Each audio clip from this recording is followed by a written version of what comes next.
On looking back over the years, I'm inclined to think it was one of the oddest problems Sherlock Holmes ever solved. It began when a man went back into his house to get his umbrella and proceeded to vanish off the face of the earth. It started conventionally enough.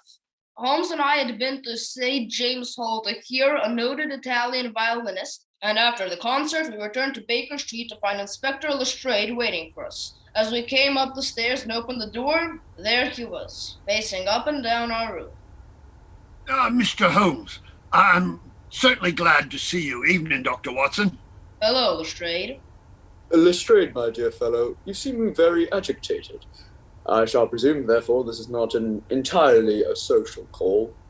It isn't, Mr. Holmes. I'm on to one of the most puzzling cases I've ever had, and that's a fact. And you want my help in the matter? I certainly do, sir. Splendid. Sit down and tell me all about it. Well, Mr. Holmes, it sounds like one of those tricks Maskelyne or Devant do in the music halls. Yesterday afternoon, a man by the name of William Rush left his house on Oslo Square and went out to a carriage with his partner, a man by the name of Nathan Black. As he reached the carriage, it started to rain, so he said he'd go back to the house for his umbrella. Black saw him open the front door and go in, but he didn't come out again. After a little while, Mr. Black got worried and went after him. But not only was there no sign of the man, but his wife and brother, who were inside the house, swore he never did come back. What an amazing story. You searched the house thoroughly, of course.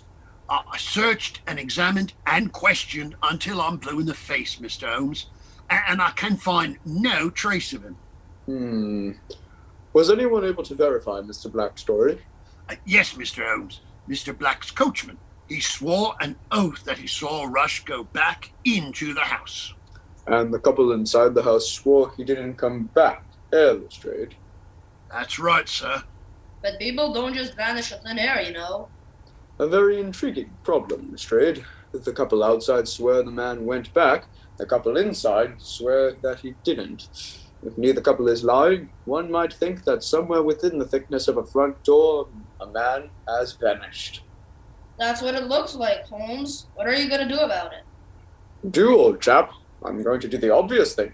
I'm going to pay a visit to Onslow Square.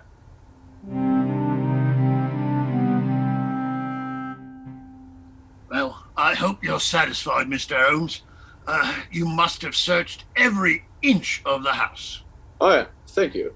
And now, Lestrade, I'd like to talk to Mrs. Rush and her brother-in-law. They're waiting for you in the library. I'll take you in. Come in. Mrs. Rush, this is Mr. Sherlock Holmes and Dr. Watson. They're working with me on the case. Good evening, Mr. Holmes. Dr. Watson. How do you do, Mrs. Rush? Good evening, madame. And this is her husband's brother, Captain Stanley Rush. How are you, sir? How do you do, Captain Rush? How'd you do? And now, if you'll excuse me, I'll have to go back to the yard and make a report. Good evening. See you later, Mr. Holmes. Sit down, won't you? And tell me what I can do to help you. Thank you, Mrs. Rush. I just want to ask you a few questions. Ask me anything you want to, Mr. Holmes. First, are you convinced beyond any shadow of a doubt that your husband did not re-enter the front door after he left here yesterday afternoon? I'm positive. Then please tell me exactly what happened, Mrs. Rush. After my husband and Nathan Black had gone, Stanley and I came back here into the soon. I'd left this door open as I intended going out myself soon, and was about to go upstairs to change my dress. After a few moments, I started to leave the room, and as I passed the window, I noticed that the carriage was still waiting in the street outside. Stanley, whatever's holding them out there, the carriage hasn't moved. I don't know. Let's find out. I'll yell at him from the window. Hello. It started to rain. What's keeping you, Nathan? Waiting for Bill. But he came out with you. He went at his umbrella. He couldn't have done. We'd have seen him. Yes, he did, Stanley. I saw him go in the front door. Better come back here, Nathan. I don't know what he's talking about. He says Bill came back for his umbrella. That doesn't make sense. Let's go and find out what Nathan's talking about.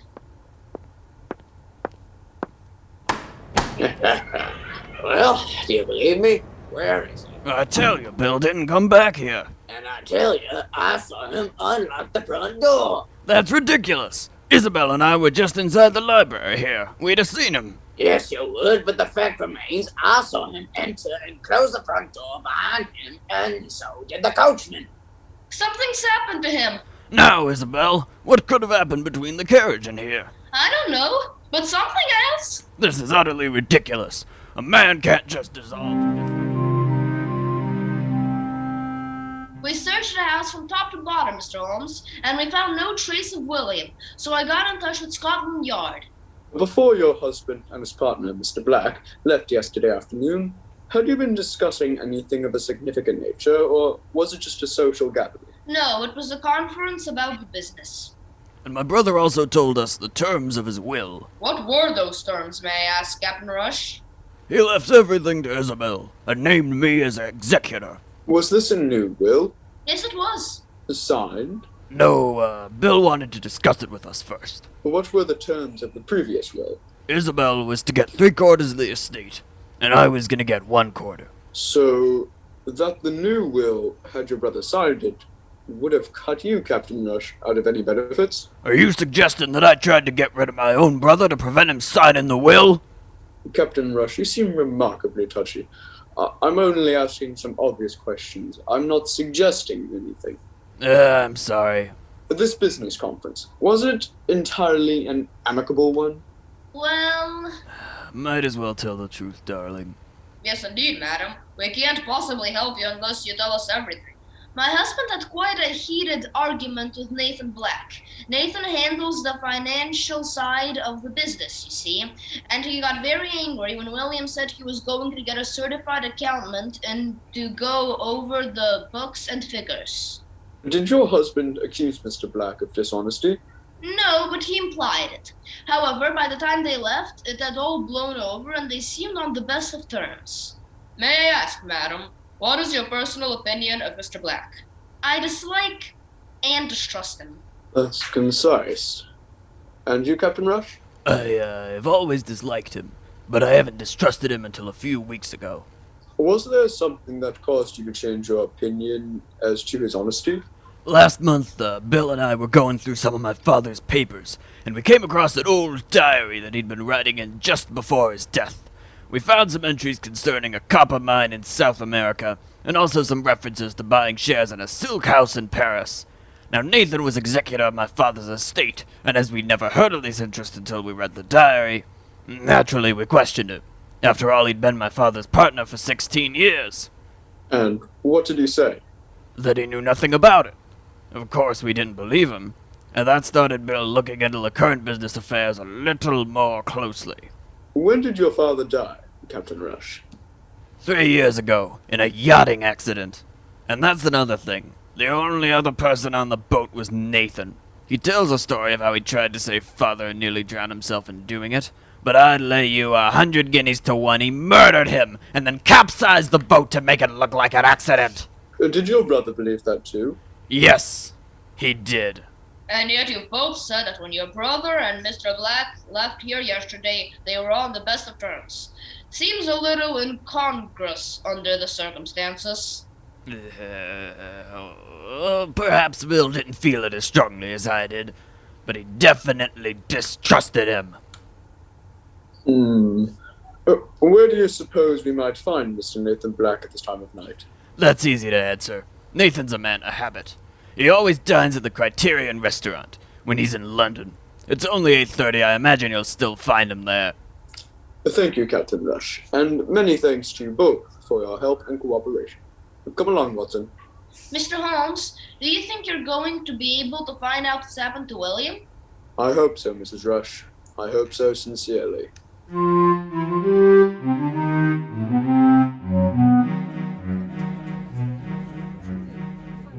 Mr. Nathan Black?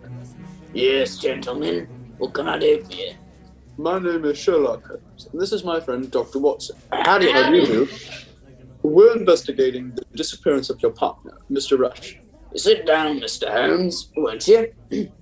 And, Doctor, I'm very glad to see you. Very glad to meet you. Dreadful business.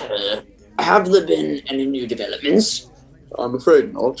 You don't mind if I ask you a few personal questions, do you, Mr. Black? Of course not. Fire away. Mr. Black, wasn't there some little difference of opinion between you and your partner regarding a diary that's recently discovered?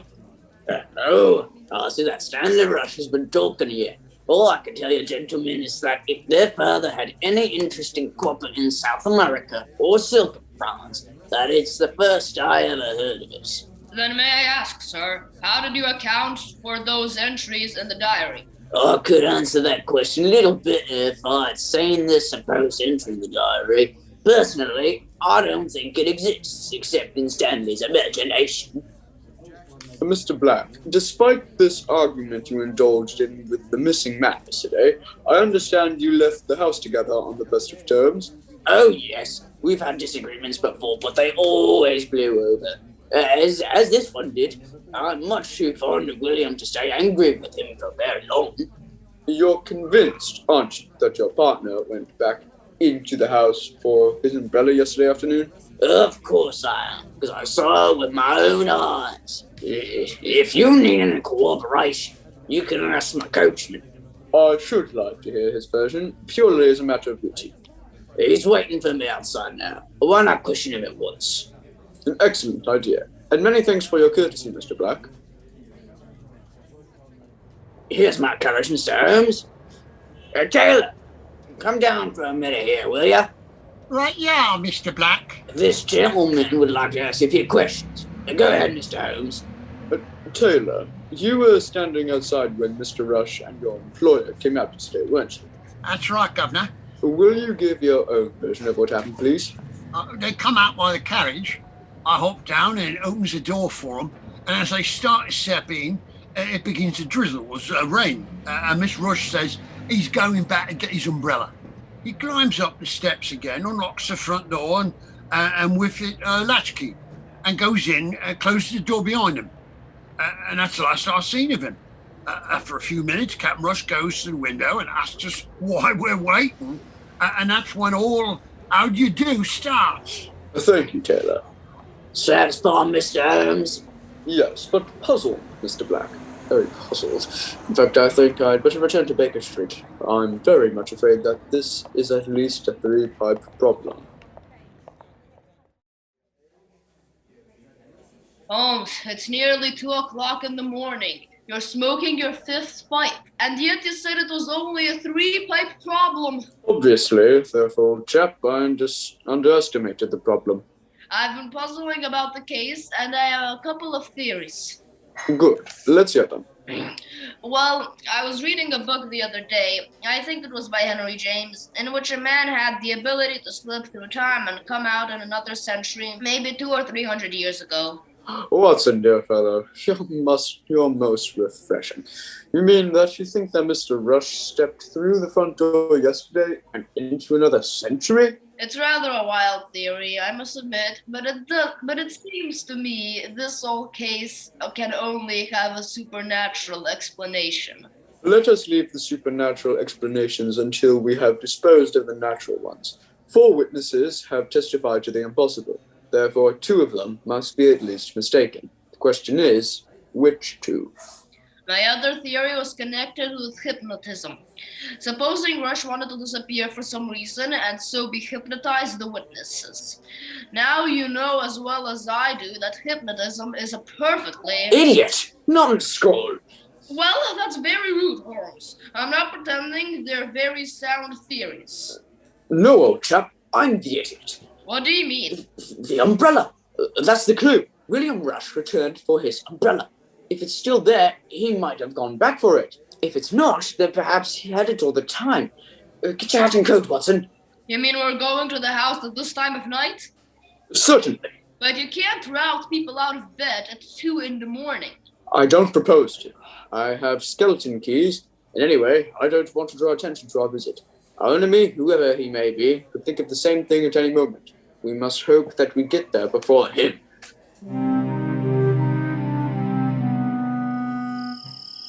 I don't like this, Holmes. Breaking into people's houses in the middle of the night. Hold the lantern a little higher, will you, old chap? That's it. There we are.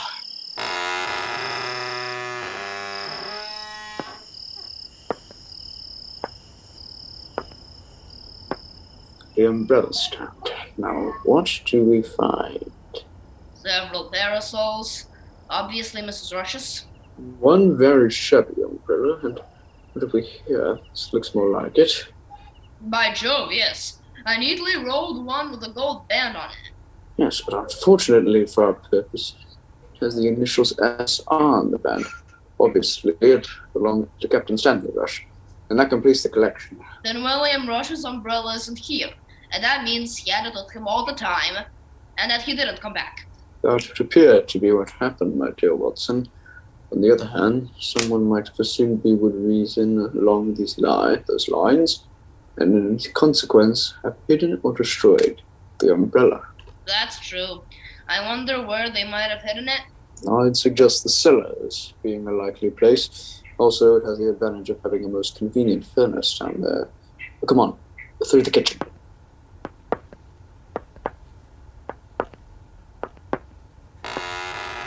And now, down the stairs. Watch your head. Holmes, you don't have to tell me to... Ouch! Confound it! Shh, we don't want to wake the whole house.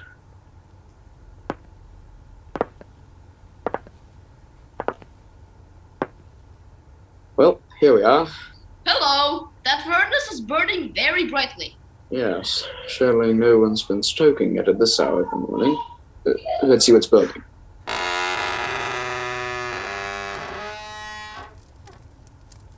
By George, Holmes! It's a burning umbrella! Give me that poker. That's it. Now let's see if I can get it out again. Good work, Holmes. You've got it. First of all, we'll put out the flames. There we are. Not much left of it. Just a twisted metal frame. But enough to give us a clue. Look here. A gold band. Exactly. And on it the initials WR. William Rush. The missing man's umbrella. And it must have been put in the furnace only a few minutes ago. The fabric was still flaring as we came down here. Obviously, someone was trying to dispose of very incriminating evidence. But who'd be here at this time of night except... Who's down here? I've got a revolver, so don't try any tricks. Captain Rush. Mr. Sherlock Holmes, what in the blazes you think you're doing in the basement at 3 o'clock in the morning? We're searching for evidence. And we found some. How'd you get in? I took the liberty of using a skeleton key. I didn't want to disturb anyone. You're just a couple of housebreakers. I'm gonna send for the police. Go on, move up those stairs. But this is ridiculous. My friend was asked to investigate the case. I didn't ask him. Go on, get moving. But... I suggest you do as the captain orders, Watson. He still has a revolver pointing at you, you know. Outrageous. Treating us like a couple of criminals. I never wanted you brought in on this case. The police are perfectly capable of handling the matter, and that's what I'll tell Lestrade when he gets here. If you're sending for Lestrade, I wonder if you'd mind asking to bring Nathan Black with them. If you insist on having a party, I feel that we should have all sides of the case equally represented. What is this Captain Rush has been telling me, Mr. Holmes? Breaking into people's houses at 3 in the morning? You and Dr. Watson ought to know better than that, you know. I had excellent reasons. Good evening, Mr. Black. What's good about it? Dragging people out of bed at this hour? Yes, Mr. Holmes, I think you'd better explain what the devil you think you're up to. Gentlemen, I'm trying to discover what became of William Rush. Dr. Watson and I came here tonight in search of evidence. Here it is. This twisted umbrella frame. That's William's umbrella. You have remarkable eyesight, Mr. Black. The only thing that identifies it are the initials on the gold band. But you're right, it is William Rush's umbrella. Where'd you find it, Mr. Holmes? In the furnace. I say it now, Stanley. You murdered William because you're in love with Isabel.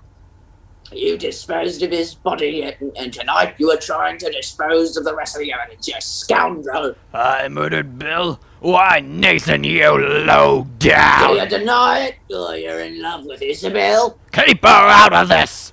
I'm afraid we can't, Captain Rush. There's a permanent question, and I think you should answer it. So do I, Mr. Holmes. Now, Captain Rush, were you in love with your sister-in-law? Yes, but Bill didn't know, and I'd never have broken his heart by telling him. No, you won't break his heart. You're just murdering. You killed him yourself, just as you murdered my father! Here, gentlemen, take it easy. Yes, indeed. You'll settle nothing by murdering each other. Since you each accuse the other, there's one very simple way of solving this matter. What's that, Holmes? I want each of you to sign a confession that you did away with William and then lied about what happened. But that's ridiculous. Of course it is. No, it isn't. You have nothing to lose, gentlemen, either of you, because since both these confessions can't be true, only one can be damaging, if it's corroborated. But to sign a confession, that's an admission of guilt. Only if you are guilty, Captain Rush. Both the confessions can be valid, no? What are you gonna do with two confessions? That I shall demonstrate to you after I have the confessions. Now, I see the pen and papers on the writing desk over there. If you'll write that, I dictate, please. I hereby confess that I murdered William Rush and lied about what happened to him. And now sign it, please. I must say, Mr. Holmes, this seems the most arrogant nonsense. Here you are. Thank you. I hope you know what you're doing. Here. I shall confront your separate partners with these confessions and see what they say. In Captain Rush's case, it will be Mrs. Rush. In Mr. Black's case, it will be Taylor, his coachman. Lestrade, will you go upstairs and ask Mrs. Rush to come down here, please? Certainly, Mr. Holmes. And Mr. Black, I presume your coachman Taylor is waiting for you? Yes, he's outside. We'll fix him. Thank you. I prefer to fetch him myself. Taylor! Taylor! Yes, Governor. Oh, it's you. Yes, it's me. I want you to read this very simple document just written by your employer. You can read it in the light of your cab lamp. I hereby confess I murdered... Here, what's this thing? Oh no, Mr. Sherlock Holmes. You don't really think I'm such a fool, do you? Feel this gun against your ribs. Don't think I'm turning around, will you? I have no intention of Turning. rather neat trick, don't you think? It was taught to me by a Japanese wrestler. Now that you've dropped your revolver, I'll borrow it, if you don't mind. I suggest that you both stand under the gas light where I can keep my eyes on you. Thank you. By the way, Taylor, give me back that confession, will you? I think Inspector Lestrade will find it interesting evidence. Holmes, are you alright? Perfectly. Thank you, old chap. But that shot. I'm afraid I spoiled Mr. Black's day. What's going on, Mr. Holmes? There, Captain Rush, are the two men who can tell you the true story of your brother's fate. Will you tell him, Mr. Black? I refuse to talk without a lawyer present. Then let me reconstruct the case.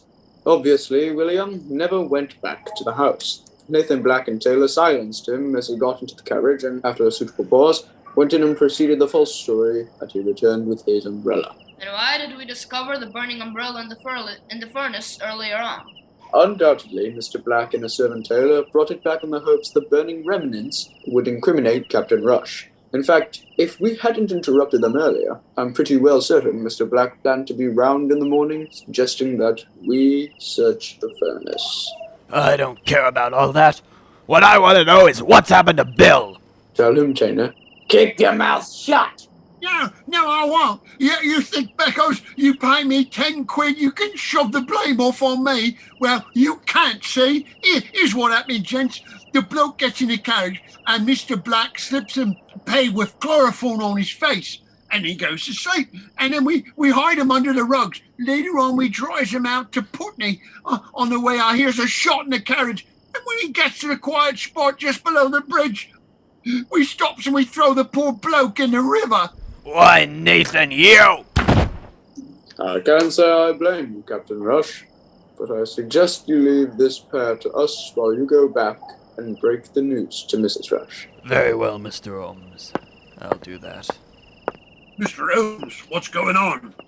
Scotland Yard, right as usual. The case is solved, Lestrade. Solved? By who? The dormant Mr. Black is your murderer, and that cringing apology of a man Taylor is an accessory.